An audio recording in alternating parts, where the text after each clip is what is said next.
소득공제 비율은 해당 시설 사용료의 30%나 되고요. 한도는 최대 300만원. 물론 모두가 되는 건 아닙니다. 총 급여가 7천만원 이하인 근로소득자만 받을 수 있다고 하네요.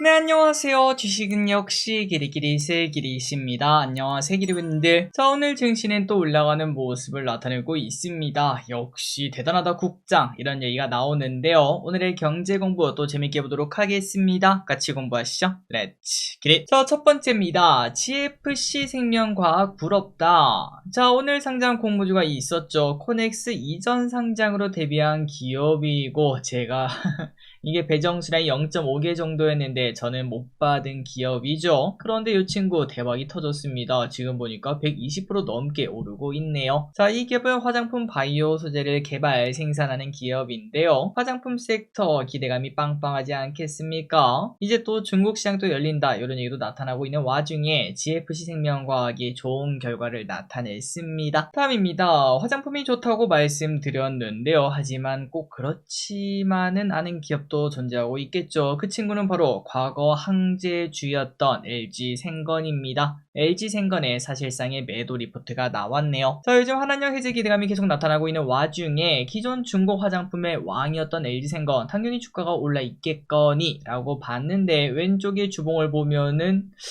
뭐야 이거 코스피보다 더 오른 거 아니야 라는 생각이 절로 듭니다. 이 와중에 삼성증권은 지금보다 주가가 떨어질 것, 요렇게까지도 혹평을 했는데요. 자, 지금 중국 시장에서 기대감이 나오고 있는 건 사실인데 일단 올해 연간 이익 추정치가 하향 조정되고 있습니다. LG생건. 그러다 보니까 목표가도 29만원으로 하향 조정이 되었고 지금보다 낮은 수치이죠. 오프라인 채널이 역성장할 것으로 본다고 합니다. 그리고 LG생건 뒤늦게 미국으로 뛰어가고 있습니다. 이제 중국 시장은 답이 없다, 미국에서 활로를 찾겠다 하고 뒤늦게 들어가는 건데, 하지만 미국에서도 화장품 경쟁 얼마나 치열하겠습니까? 그런 상황에서 이제 시작 단계다 보니까 경쟁이 치열한 곳에서 실적을 바로 기대하기는 어렵겠죠. 그래서 LG생건 사실상 매도 리포트가 나왔다는 소식입니다.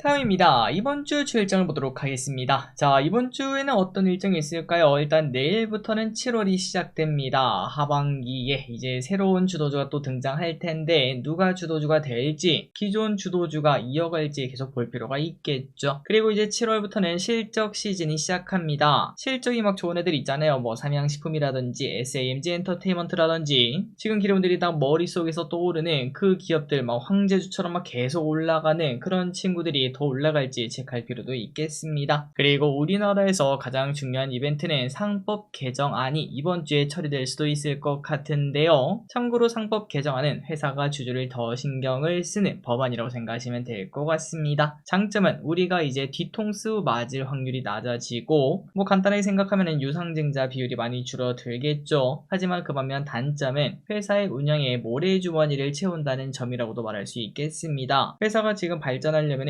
유증을 통해서 이제 뭐 공장을 짓거나 그런 행동을 취해야 되는데 이 상법 개정 때문에 그런 부분이 조금 부족할 수도 있다, 이런 평가도 나타나고 있죠. 자, 하지만 일단 지금까지 봤을 때는 코스피 5천을 위해서는 상법 개정이 무조건 필요하다, 이거는 일단 주가에는 효제다 이렇게 말을 하고 있는데 일단 지금까지는 어느 정도 반영된 것 같기도 하거든요. 과연 통과 후에는 지수가 어떻게 될지 볼 필요도 있겠습니다. 일단은 지주사 위주로 잘 볼 필요가 있겠네요. 다음입니다. 트럼프 관세 유예는 없다. 자, 다음 주에 가장 큰 이벤트도 있습니다. 바로 관세 유예 여부라고 말할 수 있겠는데요. 이 와중에 트럼프는 8일까지 모든 국가에 관세 관련 서한을 보내서 상호 관세 유예는 연장하지 않을 것처럼 말을 했다고 합니다. 그리고 관세는 10에서 50%의 관세율 범위를 적용할 예정이라며 일부 국가는 10%만 적용받는 부분도 기대할 수 있다고 하는데 과연 어떤 식으로 진행될지, 일단은 이제 증시도 많이 오르는 와중에 트럼프가 또 이상한 행동을 하게 되면은 증시 조정의 트리거가 될 수 있고, 이제 그 반면 해지주로 미트박스 같은 이러한 관세 관련주가 오를 가능성도 있을 것 같습니다. 이런 부분은 체크를 해놓으시면 좋을 것 같네요. 혹시나 지금 많이 오른 증시가 좀 부담스럽고 트럼프를 못 믿겠다, 그렇다면 이러한 관련주를 찾아보시는 것도 단기간은 괜찮을 수 있겠습니다. 다음입니다. 트럼프, 북한이랑 친하게 지내고 싶어요. 지난주에 트럼프는 북한과의 갈등을 해결하겠다라고 말을 했습니다. 하지만 북한은 또 바로 이렇게 말했네요. 미국은 날강도다, 이렇게 비난을 바로 날리면서 그렇게 쉽지만은 않을 것 같은데요. 그리고 이 이 와중에 북한은 스스로 관광도시가 되려고 한다고 합니다. 생각보다 북한을 찾는 관광객들이 많다고 하며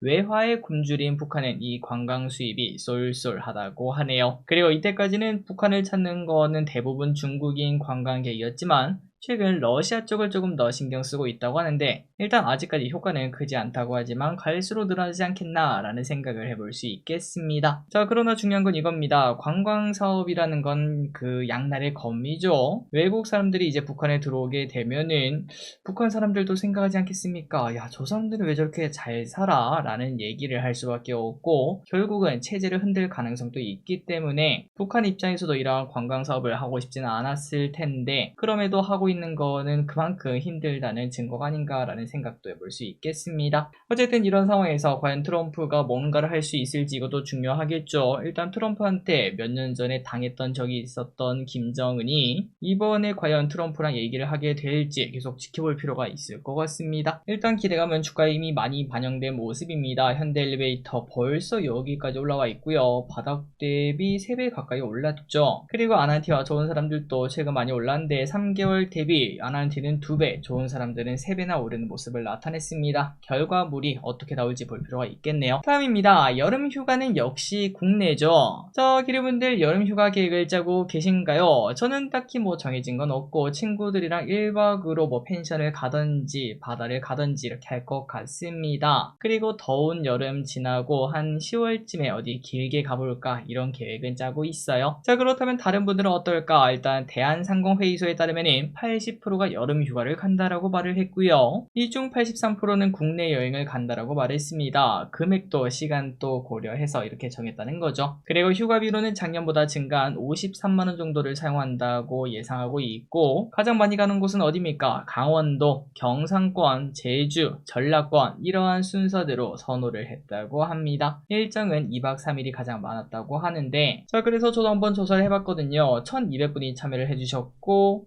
그런데 생각보다 여름휴가 계획이 없다고 말씀하신 분들이 많으셨습니다. 50%나 되었고요. 1박이 16%, 2박이 14%, 3박 이상이 19%로 오히려 3박 이상이 가장 많았던 것도 확인할 수 있네요. 다음입니다. 코인은 이제 어엿한 투자 자산. 불과 몇 년 전만 하더라도 코인에 투자한다고 하면은 투기, 불나방이라는 이야기가 따라 붙었었습니다. 하지만 지금은 코인 투자를 한다고 하면은 뭐 나쁘지 않은 곳에 투자하는구나 이러한 이야기를 듣는다고 하죠. 실제로 가상자산에 투자하는 사람들이 늘어나고 있다고 합니다. 20대, 50대 사람들의 50%가 가상자산 투자를 해본 적이 있다고 하며 25% 정도는 아직도 투자를 진행 중이라고 하네요. 그리고 젊을수록 가볍게 투자하고 50대는 노후 준비를 위해서 사놓는 경우가 많다고 합니다. 말 그대로 비트코인 지금 이제 1억 5천 아니겠습니까? 10년 뒤에 혹시나 15억 가 있을 가능성도 있다 보니까 조금만 사놓을까 이러한 심리가 작용했다는 거죠. 여러분들이 아시다시피 저기릿은 아직도 코인은 하고 있지 않은데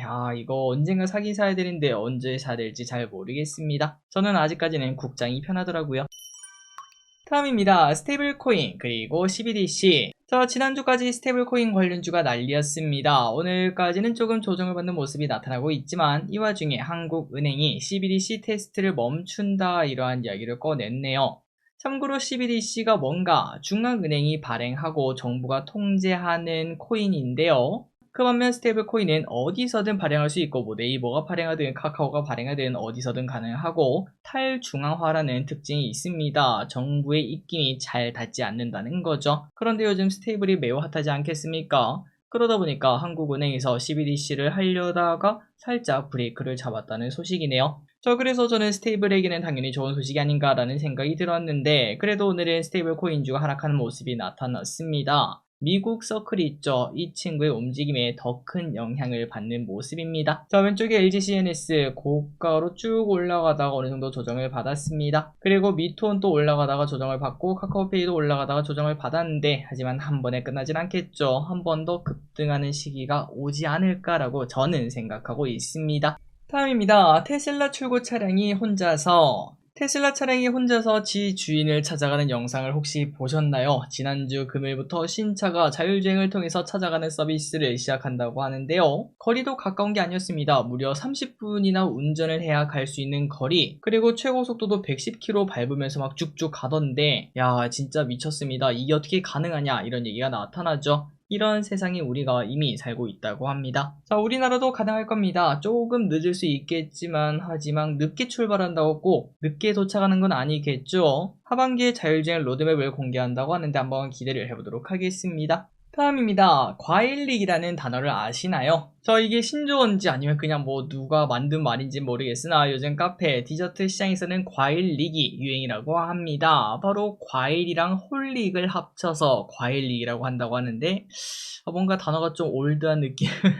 요즘 애들이 이렇게 만들진 않을 것 같은데요. 어쨌든 실제로 요즘 디저트를 보면은 망고가 가득 올라가 있거나 딸기가 가득 되어 있거나 복숭아가 가득 되어 있거나 막 쌓아 올리는 게 포인트입니다. 이거를 막 먹기도 힘들 정도로 쌓아 올려서 어차피 과일은 맛있지 않겠습니까? 그러니까 맛도 있고 SNS 시대에 비주얼도 상당해서 사람들이 찾게 하는 효과를 얻을 수 있다고 하네요. 자, 다만 이건 다른 얘기지만 여름철에 특히 과일 그리고 당류를 많이 찾게 되는 것 같습니다. 그러나 기린이 분들 항상 혈당 조심하셔야 되고요. 우리 이제 조심해야 돼요. 가장 효과적인 게 뭐냐? 일단 먹더라도 오늘 하루 이제 당을 좀 많이 먹었다, 팥빙수 하나 먹었다, 그러면 한 이틀 정도는 쉬어보고요. 그리고 오늘 좀 많이 먹었다 싶으면 산책 10분 이상 하거나 엘리베이터 대신에 계단 좀 타보는 게 가장 좋지 않을까라는 생각을 해봅니다. 다음입니다. 반려인이 많아요. 저도 따상이를 키우고 있는 반려인 중 한 명이죠. 야, 진짜 얼마나 이쁜지 모릅니다. 그렇다면 우리나라 반려인은 얼마나 될지 보도록 하겠습니다. 진짜 생각보다 훨씬 많습니다. 우리나라의 반려인은 무려 1,500만 명이나 된다고 하고요. 총 인구의 30% 수준이죠. 그리고 반려동물에게 쓰는 돈은 얼마 정도가 되나 봤더니 월 양육비가 20만원 정도 들어가는 것으로 파악된다고 합니다.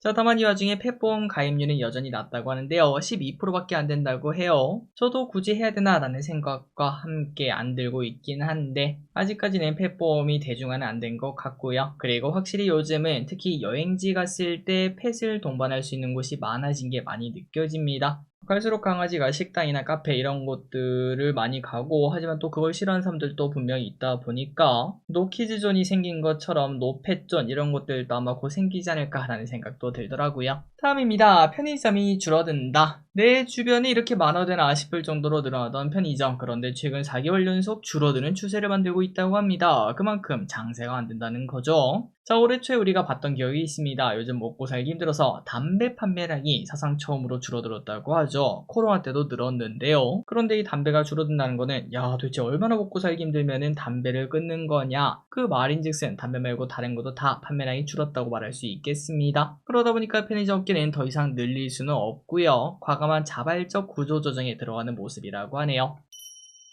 다음입니다. 내일부터 소득공제 잊지 마세요. 건강에는 운동만 한 게 없습니다. 내일부터 운동을 하면 세금을 깎아준다고 하는데요. 헬스장, 수영장을 끊는다면 소득공제를 받을 수 있다고 합니다. 소득공제 비율은 해당 시설 사용료의 30%나 되고요. 한도는 최대 300만원. 물론 모두가 되는 건 아닙니다. 총급여가 7천만원 이하인 근로소득자만 받을 수 있다고 하네요. 자, 그리고 또 어디든 되는 곳은 아닙니다. 등록된 곳은 1000군데 정도밖에 없어서 그렇게 많지는 않은데요. 문화비 소득공제 홈페이지에서 내 주변 헬스장이나 수영장 확인할 수 있다고 하니까 참고하시면 좋을 것 같습니다. 이왕 하는 거 세금 줄어들면 많이 좋잖아요. 다음입니다. 러브버그 관련주가 생길 법도. 요즘 서울 쪽은 러브버그가 난리라고 합니다. 인천 계양산 일대 미칠듯이 개체수가 폭발했다고 하는데요. 영상을 보니까 저는 진짜 못 갑니다. 와, 이거 어떡하냐 라는 생각이 들 정도로 바닥이 시꺼먼 걸 확인할 수 있죠. 자, 다만 일단은 이 러브버그가 해충이 아니라서 방역을 안 한다고는 하는데 저 정도면 좀 해야 되지 않나 라는 생각이 들거든요. 다만 이게 길게 가지는 못한다고 합니다. 원래 러브버그가 한 일주일에서 2주일밖에 못 살고 그리고 더워지면 한 번에 개체수가 확 줄어드는 효과가 있다고 하는데, 자, 다만 이 러브버그가 몸 자체가 산성이라고 합니다. 그렇기 때문에 차량 위에 떨어져 있으면 차량 부식 그런 속도가 조금 강해서 이제 기르분들이 혹시나 주변에 사신다면은 세차를 조금 할 필요는 있을 것 같습니다. 마지막입니다. 부자아빠 은 사라.